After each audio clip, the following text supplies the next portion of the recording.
How was your Christmas, Butch? By the way, everyone, Merry Christmas here at Cellar County.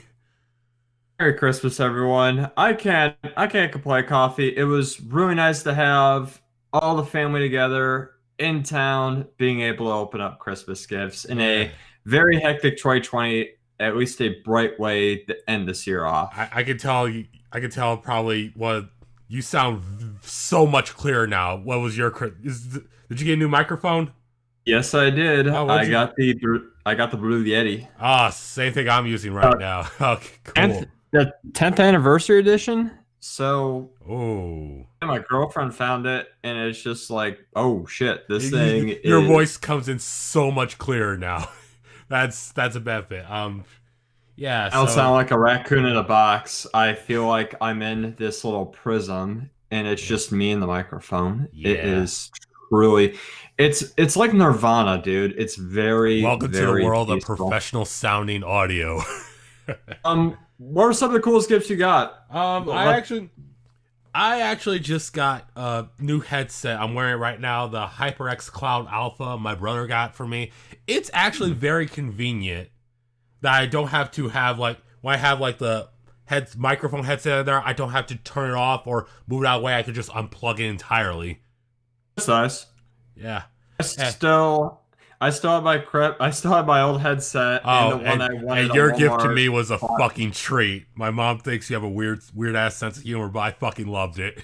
I'm not gonna say what it is, folks. So let's just put it this way: the past 4 years, ever since 2016, he's gotten me something as a joke from a certain orange toupee wearing guy.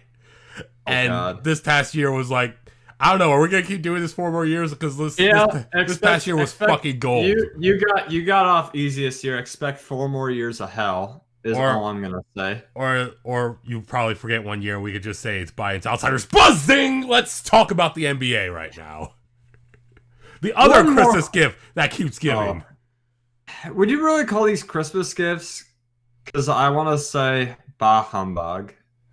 Each and every one of these games, Oh personally man, speaking. this game, like I don't know if it was the pandemic or the fact that it just really wasn't so good I of a think it's the matchup. I think it's the opening season jitters for a lot of these teams That were too. just playing their second game because usually around Christmas you start to see a little more high octane basketball. You get to see the matchups you really want to see because you think they're going to be the finals matchups.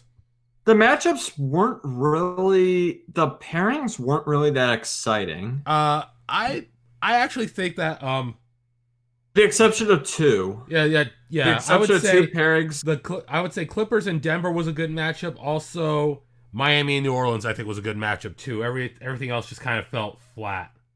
I was gonna jump with LA and the Mavs. Oh, First three I mean weren't real. that's a good matchup too, but it's one of those things like you know who's gonna win.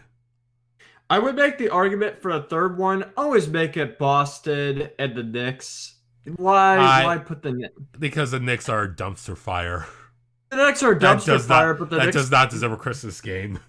The Knicks are still a high-profile name. People will still tune into the Knicks even if they suck. Just like That's how our uh, Nets are always like the back burner team. They're like the White Sox. Like the I was Cubs just about to say it's like the Cubs. The Cubs could suck for 100 years and people will still come out to their games and love it. Where the Sox can barely get half the people in their stadium. But getting down to the action, we have to start. We're gonna go in order here. We have to start off at Heat and Pelicans, and didn't really see much of a surprise here. The Heat really came out and played a really well-rounded game. Zion Williamson is Another just not there yet. If you're expecting him to be the next megastar, he's not there yet. He'll he's get there. getting there. I hope that he gets there. But for the For a moment, sophomore performance, exactly. for He was a 33 sophomore. points, He's a sophomore player. This is his sophomore year. There's gonna be some growing pains. he had career highs in points and rebounds in 38 minutes. I mean, 32 Is that points the and most? 14 That's rebounds. the most he played since he Yeah, debuted but in the NBA. consider how many games he played last year. Before, And he only you know, had like 20 minutes per game because they were taking it easy Yeah. with him. Pretty much. I mean, the Pelicans might be a team that could really be challenging in the East, but Time will You tell mean with this. you mean the West? Are the Pelicans really in the West? I'm 90% sure they're in the West. See, I'm gonna I have to feel look this up. I'm gonna see, folks. I'm gonna have to look this up now. I'll look this up for a second. All right. But Yeah. But yeah, whatever the case Pelicans is, are the Pelicans a playoff team. They can compete for like the 6th to 8th seed, but I don't see them actually going too far in this state. Yeah, not yet. Give Zion some time to develop, and then he will get up there. I'm still looking, but just give me a second. Yeah, the Heat, I've already found it. the Heat, I could clearly tell, are going to be a favorite in the East. You know, getting all the way to the, getting as high up as they did last year. Sorry, I had a little bit of a mind blank for a second, but they were really, they were the surprise team of last year. But they proved that they belong, and this year should be no different. If they make the finals, it's not going to be a surprise. You see Heat going as far up as they did last year, or do you think it was only because they were thrown into the bubble-like scenario? I think that fully depends on when they match up with the Bucks. See, I could see them pulling off potentially a big upset with their key core. You have Duncan Robinson staying healthy and whatnot. If they beat the Milwaukee Bucks, they deserve to be in the finals, period. I mean, with a cast like Bradley and Dragic. And Butler just going off. We'll see what happens. It's a matchup where, in a perfectly healthy scenario, this should be basically what the Thunder and Golden State was a few years back, where basically the winner's guaranteed to win the finals. It's nothing to hang your head on, although this game was tied with the Clippers and Nuggets for the closest score game, which was 13 points, which kind of makes you wonder what the average margin of the game was for all 5 of these games. And I have the statistic right here. I know Golden State was a fucking blowout. The average margin with the games combined, 23.2 points, the second most lopsided Christmas games average in NBA history. What was number 1? 1960, only 2 games were played, 34.5. The Syracuse Nationals beat the New York Knicks by 62 points, and the Cincinnati Royals beat the Pistons by 7 for an average of 34.5 points. Okay, that's some old ass names right there. I'm looking at some of the listings and whatnot. Most of them are like when they only played 2 or 3 games. 2006 only had 1 game in 06. 1971 had 7 games, but their average only turned out to be about 15.6. All right, on a scale of 1 to 10, how would you rank the New Orleans-Miami game? I'll rank it as if I'm an average NBA fan, I would rate this game as maybe a 6 or a 7 because of all the hype the Heat had coming into the season from last year and the hype with Zion. My score, however, I would really rate it as a 4 or a 5. First game off, second game of the season for both of these teams. And I wasn't really expecting much of a high-key play per se. I'm excited to see what Zion has to do his sophomore season, but kind of meh on a scale from 1 to 10. I would say being the first game to lead off the Christmas Day slate, I gave this a 7 because I thought this was an okay game. It's nothing extraordinary, but it's enough to whet my appetite for the rest of the day. Unfortunately, my appetite was spoiled by the next game. Golden State versus Milwaukee. Holy shit. Oh my god. Golden State. Do we even need to talk about Golden State? Let's put it this way. Let's put it this way. It makes me miss Klay Thompson and Draymond Green, and to a degree, it makes me miss Kevin Durant. Because this team is neutered. Like, Steph Curry, you can shoot as many threes and make as many threes as you want. You're not pulling this team out. You're not pulling this team out of the bottom. Klay's timing with the ACL really hurt this team. And just with Draymond, it's just like 2019 feels so long ago. It's coming off of the Game 6 loss to the Raptors. And it really just feels like they've fallen off a cliff. And it just feels like the fall is only getting deeper and deeper. This is in a way like what happened when LeBron first left Cleveland, when Cleveland just fell by the wayside and just kept getting But worse the and Cavs worse. didn't lose their superstar. It's the biggest thing. The Cavs only had one superstar and they lost. And Golden State, yeah, they lost KD. You I know, mean, KD was bound to leave eventually. He wasn't going to stay yeah, there. the snake he was due. But I mean, you still have Clay, you Who- still have Steph, and It's just like the drop off. Like you're used to seeing them be so great, and now they're just at the bottom. you wish the NBA would have a reserve plan. Put the Bulls in, honestly. I know how much of a dumpster fire they are. Why the hell would you put Golden State when they're new like this against one of the best teams in the because NBA? because the hope was that Steph Curry could pull off some magic, that Andrew Wiggins could do something worthwhile, Are you excited to that see? Kelly Oubre Jr. would actually start being a real contributor. Unfortunately, none of that came true. Are you excited to see Giannis Antetokounmpo stay in Milwaukee? Oh my God, that we're gonna Five fuck up year- this name. 5 year We're con- gonna a fuck up 5 year this name max- so many times. I swear. I don't care. A Antetokounmpo, 5 year I think, is how you pronounce it. But correct me if I'm wrong, folks.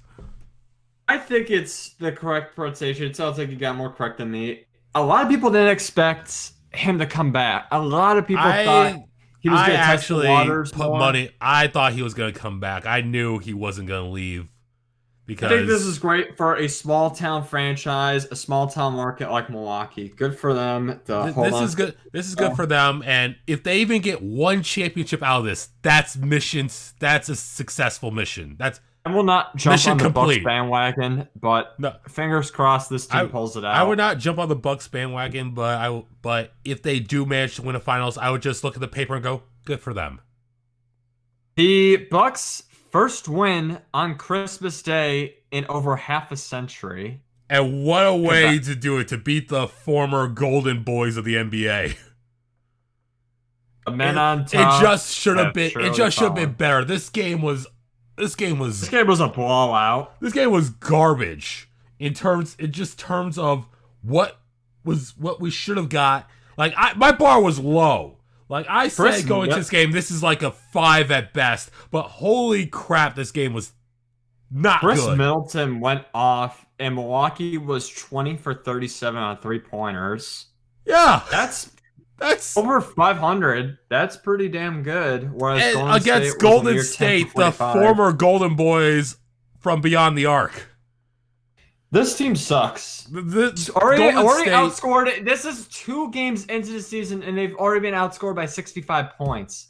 oh my god, Where's the 4? Are we This are we gonna is- see a team as bad as last year that got spared by the? Oh, don't take this personally. A team that was spared by the regular season being interrupted by this pandemic. I am not. Otherwise, I know we- some people are probably will take. I will not This take it offensively because you team- are right. Was bound for historical ineptitude, team and it was bailed out. This team is probably the fastest to go from being the NBA Finals to #1 draft pick. Guaranteed. This was the greatest fall from grace. And the sad thing is, this wasn't their fault. You No, cannot predict not- injuries. You can kind of predict Durant leaving, but you couldn't predict injuries. You couldn't predict how the NBA landscape would change to adapt to your style. You couldn't predict that. Final record, and I know I've said this before, but 15 and 50. It's just like, my God, this team has really fallen off. In terms of hype, pre-injury, this would have been a 8 or a 9. Post-injury, definitely it gets the halfway point. It gets to halfway point. For me, this game gets a 2. This game was like watching Bob Barker go to work on a dog. It really just hurts the eyes of seeing how far Golden State has fallen. Great to see the Bucks in action, but if you're going to have a Christmas Day matchup, you got to have more of a rivalry. You can't go for the superstar name, especially with injuries. It just really hurts the cause for the NBA. Okay, I was gonna give this game give this game a 2.5, but seeing Chris Middleton go off and have a great game, I bumped it up to a 3.5. This game was still garbage, but it's nice to see that these guys that they're willing to do work, and hopefully they can make a finals run out of it. My man is in a generous mood today. That is for It's sure. Christmas. You gotta be Well, thankful for that. the day after Christmas, with all the shit that's gone wrong this year, let's at least live. Let's at least be happy. Speaking of the net, let's go to the next game, the Brooklyn Nets and Boston Celtics. This was a fun game up until the fourth quarter. I got away from the Celtics a little bit. Yeah, Really, I thought this would have been, like I said, a really close game, but turned out it wasn't. Ooh, excuse me, folks. I need to step away for a second. I got a spider crawling up my wall. Uh, uh, okay, keep in mind, this is the 1 in a million chance that if he bites you, you become Spider-Man. But there's also a 1 in a million chance if it bites you, you die flat out, just right there. You keel over on the podcast. Don't say that. Die. I think I Oh, got it. Sorry to all the spider enthusiasts out there. Right, my apologies, anthropods. But in all seriousness, this was probably one of the more key matchups of the Christmas schedule because it is considered a rivalry game. I know what I said before one of those with matchups Dixon. that you could say if it's not going to be Milwaukee, if it's not going to be Toronto, it's not going to be Miami. It's going to be one of these two teams. It's a good matchup, and let's be honest, KD and Kyrie were both hungry on Christmas. They both wanted to be the Scrooges. This is the first time I actually seen them play together. Kind of weird. Yeah, I did not see their previous game. I will say Kyrie went off for 37 and KD put up a evenly impressive 29. I mean, those two single-handedly got the Nets the dub on Christmas. Celtics, don't hold your heads down. Tatum had 20. Let's put it this way. I had 27. You beat beat Milwaukee. Jaylen Brown had 27, but Tatum had a epic last second shot to beat Milwaukee over Giannis. You're coming off that hype. You're coming off that vibe. You're going to Christmas. Yeah, you get the 4 wiped with the a bit. You lose by 28, but it's only a small setback in the grand scheme of the season. This game was a little emotional, if I may say so. Former coach and player Casey Jones. Oh yeah. R.I.P. to him. That hurt.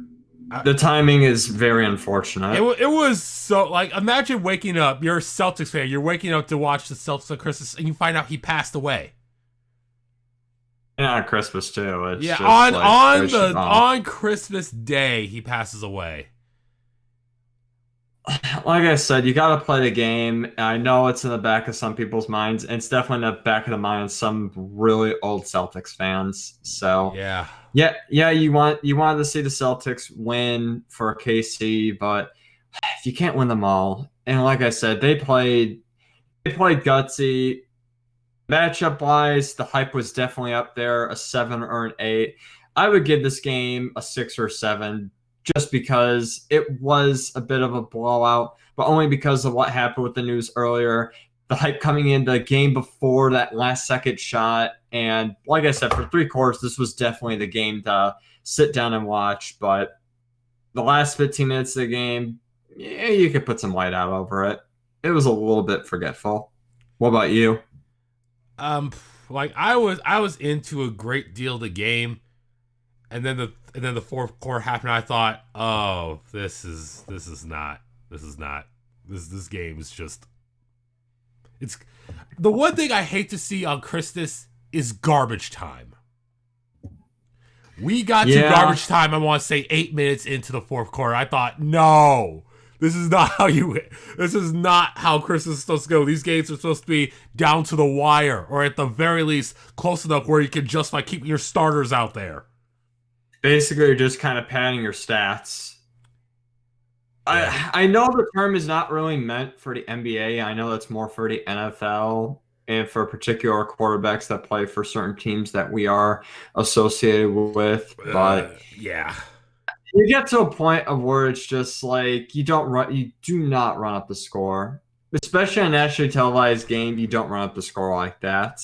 I I will say this though. I will say this. Given the circumstances of what you said earlier, this being the second game for most of these teams, I would not be against running up the score. I'm just saying, ideally, I don't want garbage time, but given that this is early in the season, some teams are still trying to figure out, trying to gel together. I'm not.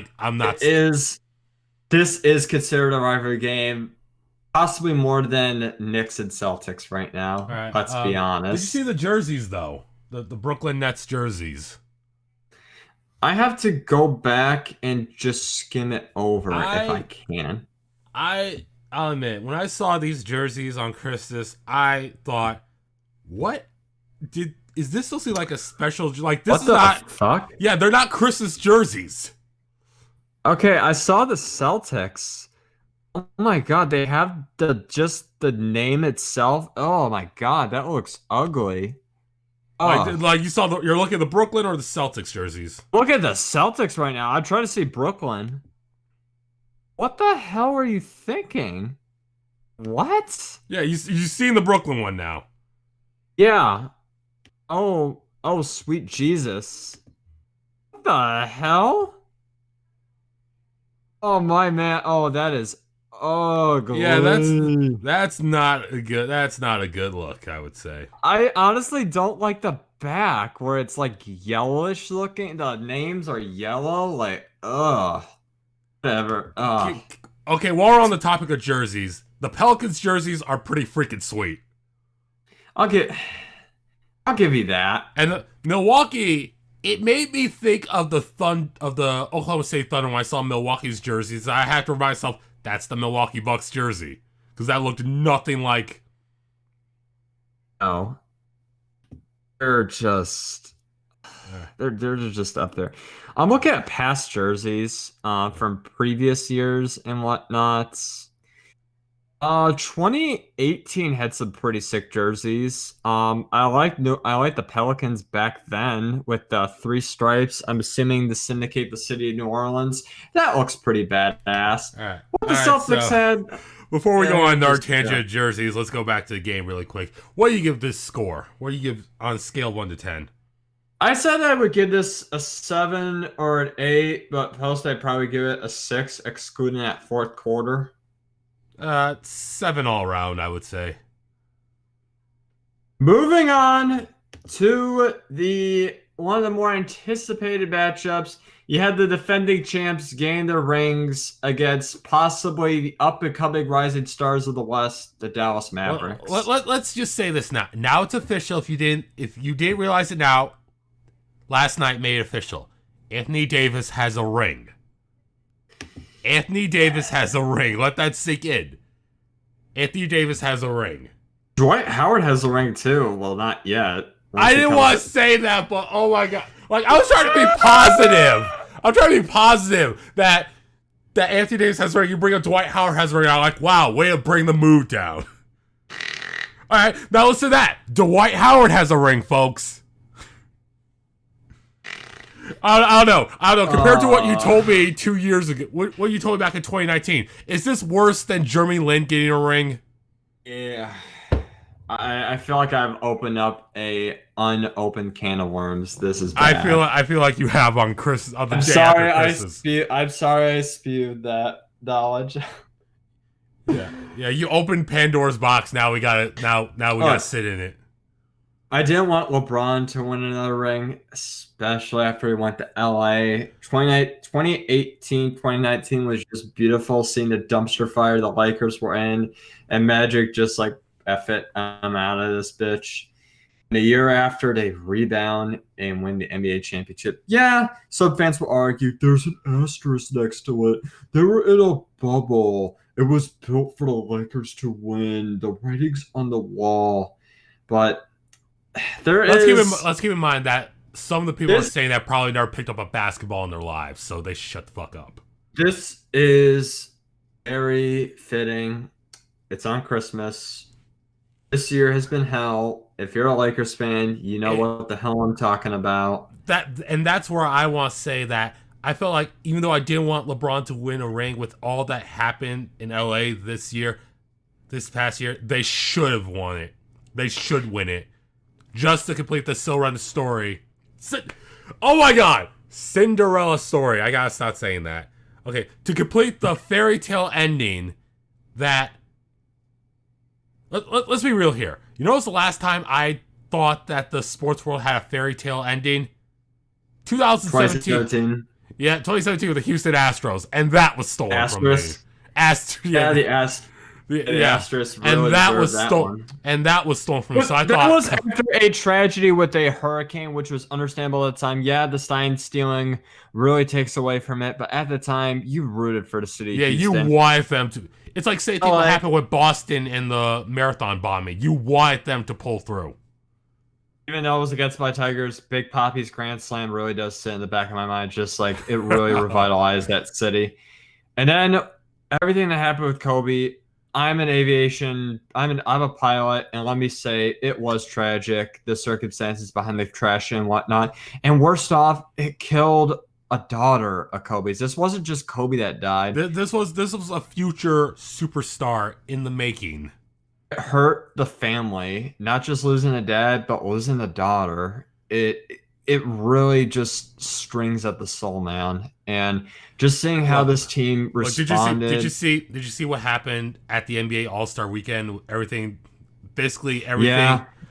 That was in Chicago. That was in my own backyard. And when I was watching all that, when Common did the intro to the All-Star game, I admit I cried because I thought this is everything good about the NBA. Everyone coming together in tragedy. Doesn't matter if you're a Lakers fan, doesn't matter if you're a Bulls fan, doesn't matter if you're a Celtics, doesn't matter what fan you are. You came together for this. LeBron, for as much as I can't stand his ass, he is probably the perfect ambassador to really embrace the legacy of Kobe, to really bring together on Christmas gang ring, and being able to attribute that to him is pretty astounding. He is the successor some people didn't want, some people wanted, some people didn't want, but he's the successor they needed because Kobe and LeBron had the Lakers are back to the top of the NBA where they should be from a historical standpoint, and it's all thanks to LeBron. And we've had so much to talk about with LA. We're not giving much love to Dallas, the Big D. The new international superstar in Luka Doncic. The successor to Dirk Nowitzki. The German will get his way, but he will break into true superstardom. Maybe he'll get a ring, maybe he won't, but the point is he's on his way to becoming a real superstar. 27 points. You can't be mad with that performance. Yeah, the game was a bit of a blowout, like the other game. Every game was pretty much a blowout, except for the first and the last one. Luka can't really hang his head for putting up 29. I mean, let's be honest. That's a pretty good showing considering Davis had 28 and LeBron had only 22 points. Oh, Did you also hear that they're not going to raise the banner until fans are allowed back in Staples Center? That's good. That is good to hear. Can I just say one thing? What the hell is going on with the Kings? LA Kings. You mean Sacramento Kings? No, technically you're. Oh, the hockey team. Oh, yeah, the hockey team. Talking about Staples Center and with the banner, if I'm allowed to just say this real fast. All right, why the hell? Sorry, we're going on another tangent, folks. Go ahead. Why the hell are you making a big deal about Taylor Swift's freaking banner coming down? A whole reason for fans arguing is apparently it's brought in some sort of juju on this team, as in you haven't been able to win shit. She had what was that, consecutive sellout streak at the Staples Center? Are you kidding me with this? You're really going to go off on a rant about a banner being taken down, about putting some sort of hex on your team? Get over it. You had 2 Stanley Cups in the last 10 years. quit your bitching. Sorry, I need to get off. I'm sorry. When you brought up chest, Taylor 50 Swift, my first thought was the Nashville incident. No, But that's no, that's a separate incident. That's by the wayside. No, I'm talking about a banner incident. A banner that was up was thought to have been a bad omen on the team, and it got brought down not too long ago. And now people of the Kings fandom are suddenly in a cheer that they're suddenly going to be relevant again. Like that's good fucking luck. Getting back to this game, the hype meter was definitely at 8 or 9, considering the Lakers could get their rings and whatnot. I'll put it at an 8, personally speaking. I thought this game was really good. And like I said, with all the stuff with Kobe and whatnot, a good fitting end to a Christmas day. I would say with all the stuff with Kobe, that would get a 10. But as for the game itself, I go 7.25.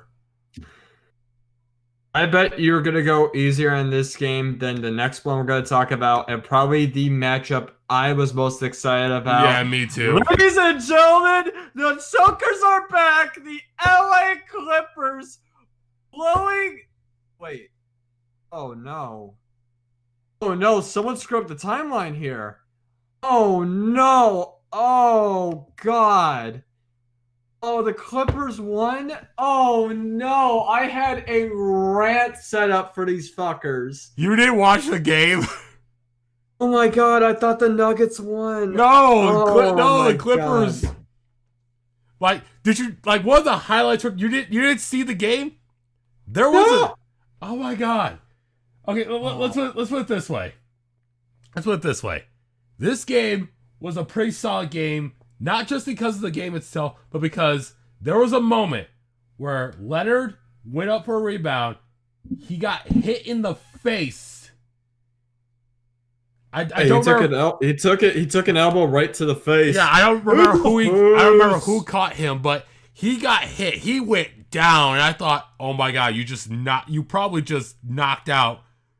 You just knocked out the Golden Boy. But he came back. He got up. He was bloodied. He walked off to the locker room, but at that point, it didn't matter. It didn't matter. He was the Clippers. Serge Ibaka. It was his own teammate. Yeah, it was his own. Yeah. But that was the moment where I thought, okay, if there was ever a time to really start coming back with this, even though it was a bad thing that happened, a bad, scary thing happened. Do not hate me for what I'm about to say. It's almost like Cyril yelling, suppressing fire! And then getting one of his coworkers. No, you know what it's like? It's like Archer deciding the best way to do something is just keep shooting, even though he doesn't need to shoot. He just keeps shooting and hits Brett in the knee. And you hear Brett go, God damn it, Archer! It's just like that. Oh my God. It's that exact scenario. It's scary. No, when he got hit, I thought, oh my God, he's concussed, he's not coming back. I just wanted to make sure he was okay, because that looked like a nasty hit. It was pretty nasty when you think about it. And I mean, they were up. The game was almost all but done. And it's just like, and if there was ever a Christmas miracle to come back, they had the story. Oh, George, I have a quote from him. Really worried, quote unquote. I was thinking the worst. Me too for a moment. Or what actually happened. I just saw him lying on the ground. This matchup, getting back to what I was going to say earlier, but I realized the circumstances pretty opposite. This was the most anticipated matchup because this had Kawhi. This had a rematch of a epic choke job. Yeah, this was supposed to be LA. The Battle LA was prevented because of a Nuggets team that was pissed. A Nuggets team that clawed its way back to a series win over the Clippers. This game to the Clippers was a revenge game. This game was, let us put you out of your misery at home on Christmas. Let us show you we are pissed. We are still serious contenders, and we are going to fuck shit up. And for the most part, they did for the most part. They went in, they did their business, but despite what the score read, there was a point I thought Denver could really come back from this. Going into the fourth quarter, I thought Denver can really come back from this. They've come back from worse. Possibly after taking out Leonard, it was a slight possibility, but when you have Paul George go off for 23 and just the game was adversity. The game was you guys basically pantsed us for the whole world to see. This team that had not made it to the conference finals in their history got pantsed in the bubble. They come out months later and decide, hey, you know what? We remember this. This is a tally we have on our shoulder. This is a chip we are going to crush. And sure enough, they came out on Christmas and played balls to the wall, good basketball. You want to talk about the most hyped game of the entire Christmas saga? This had a 9 next to it, potentially a 10, and it sure as shit lived up to his hype. I will give it a solid 9. The finale game to the Christmas docket had a 9. Potentially even a 10 if you're a Clippers fan. I would give this game an 8, but here's the other thing, though. When I look back, and we talked about this, I think, in our podcast about the scheduling of some of these games on what networks they're going to be on. Why the hell did you lock it behind ESPN? A matchup of this caliber, and you put it on ESPN? I know where you're going with this, but ABC usually plays Christmas movies around this time, so the game would obviously fall to ESPN. Yes, I understand your grievances and whatnot, but my grievances is more the fact that with ESPN as a whole, I sometimes feel like, yes, it's a dedicated sports channel, but when some of the biggest events in the sports world happen behind closed doors, and I mean closed doors in the fact that not everyone can get ESPN or not everyone cares about ESPN. When they're behind closed doors, who's going to watch? you have a point right there. I will say I came through with a bundle from Disney Plus that includes ESPN Plus and Hulu, so I'm very thankful for that. A lot of fans don't have cable because let's be honest, cable is the biggest fucking scam on the whole goddamn planet. I understand a lot of fans don't want to pay to subscribe and have channels like ESPN or FX and whatnot, or TBS or TNT, the channels that mostly have the NBA games and whatnot. I will say this though, you could easily stream this game online illegally. Yes, I don't encourage pirating, but pirating options are out there if you're smart enough to find it. So anyway, after all this, let's get back on track. After all this, you gave it a 9. I gave it a 7.5. Is there anything else you want? I gave it a 7.5. How about the overall score of all these games put together combined?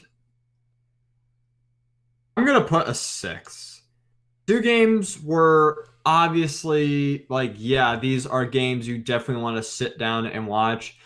But a lot of the games on this docket were really lopsided or didn't even have a chance to be a game before the opening tip-off even happened. What about you?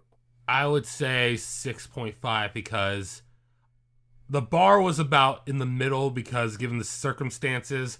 But there were some games that delivered, but there also was a game that just completely garbage and it brought down the whole Christmas mood. Exactly. You hit the nail on the head there, Mr. C. Well, that'll about wrap it up for us here on the Day After Christmas podcast. Thank you so much for tuning in. We wish you a safe and happy holidays from Butch and Coffee. Yep. Well, I hope you all had a Merry Christmas and have a Happy New Year.